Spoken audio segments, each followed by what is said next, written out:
Hello crafty friends, welcome to day one of Die Cut December 2025. To prepare for this year's videos, I went through my entire collection of dies and made a list of all the different types of die that I have. I then got Word to sort them into alphabetical order and then to number them from 1 to 90. Because yes, it turns out that I have 90 different types of die. Anywho, in each video I will be using a random number generator to choose a number between 1 and 90, and then using the corresponding die to make a card of some description. I'll also be sharing lots of hacks and tips along the way. If you'd like an introduction to die cutting, then check out last year's Die Cut December playlist.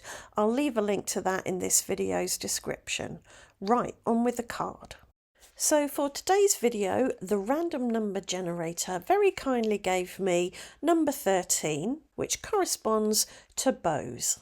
After a few minutes of looking at all my bow dies, yes, I have a bit of a bow die problem, I decided to use a fairly large thin ribbon bow, and I cut lots of bows out of smooth white cardstock because I wanted to create a faux embossing look.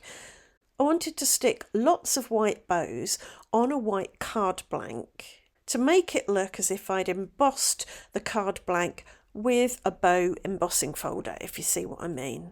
Once I'd cut my big pile of white bows, I took a white card blank and my rule of thirds acetate grid and I placed that on the card blank, and then I put some high-tack white glue on my silicone coaster and used my silicone basting brush to pick up the glue and dot it all over the back of one of the bows. And this is a great way of gluing fiddly die cuts, adding just the right amount of glue. I do have a video on how to make a glue dotter, so do check that out. So I placed my first bow with the centre of the bow a third of the way down from the top of the card and in the middle of the card horizontally. When I'm doing something like this, I like to get the focal point die cut stuck down and then place the other die cuts around it. That way you know you're going to have your focal die cut in exactly the right place. You're not going to have to try and squeeze it in later. So in total I added 3 bows down the middle of the card, 3 down the left hand side and 3 down the right hand side. And I did use my T-square ruler to help me get the bows level. I wanted a repeating pattern that looked squared up properly and not wonky in any way.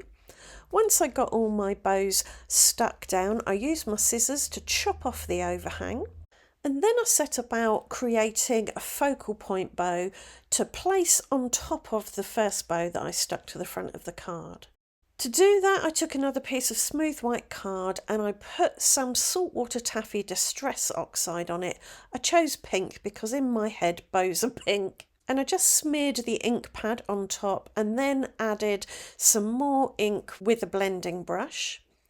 I also added a bit of worn lipstick just to get a bit of variation in colour. I wasn't looking for a perfect blend because my plan was to spritz it with some white pearl shimmer spray. In the end I didn't spritz it because the nozzle on my spritzer was blocked, so I tipped some of the spray out onto the mat, picked it up with my smusher and smushed it all over the piece of card.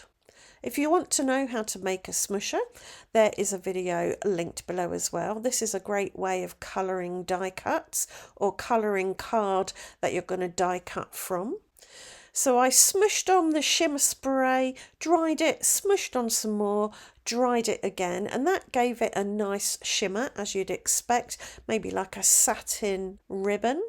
I then cut out one whole pink bow and one partial pink bow because I wanted to build up my bow using paper piecing.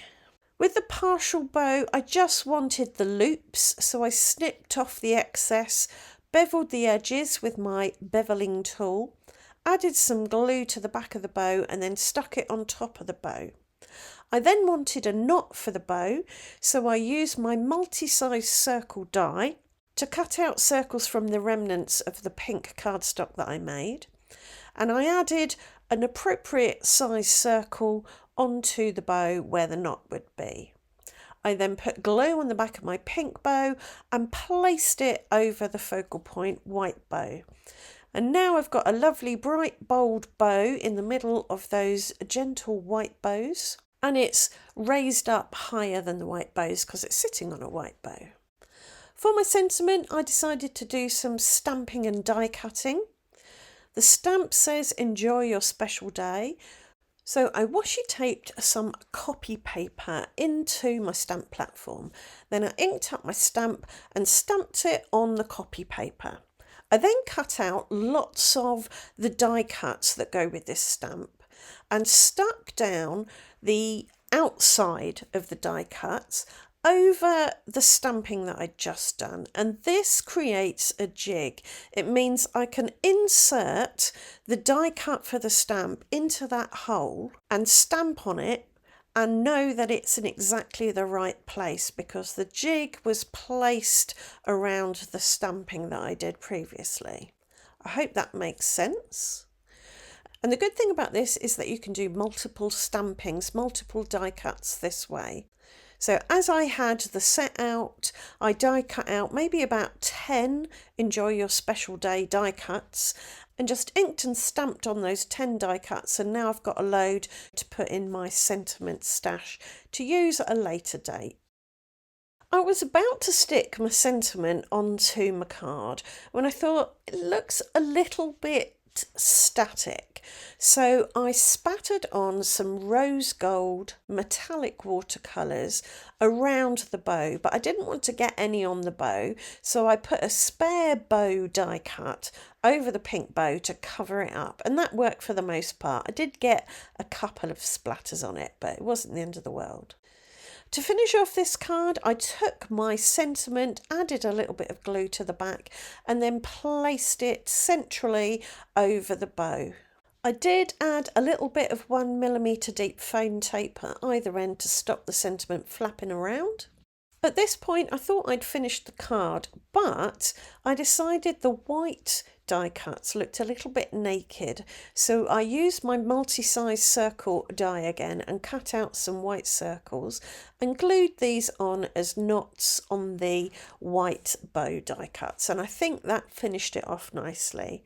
I really like the way this card turned out. I love the look you can get when you use die cuts of the same colour as your card blank or your card panel, so it looks like foam embossing. I think that's a nice trick. Right, I hope you've enjoyed today's video. I hope it's given you some ideas. If it has, please do let me know in the comments, leave a thumbs up, and if you want to see more die cut December videos or any of my other videos, then do subscribe and ring the notification bell, and I'll see you back here very soon for Die Cut December Day 2. Thanks for watching. Bye for now.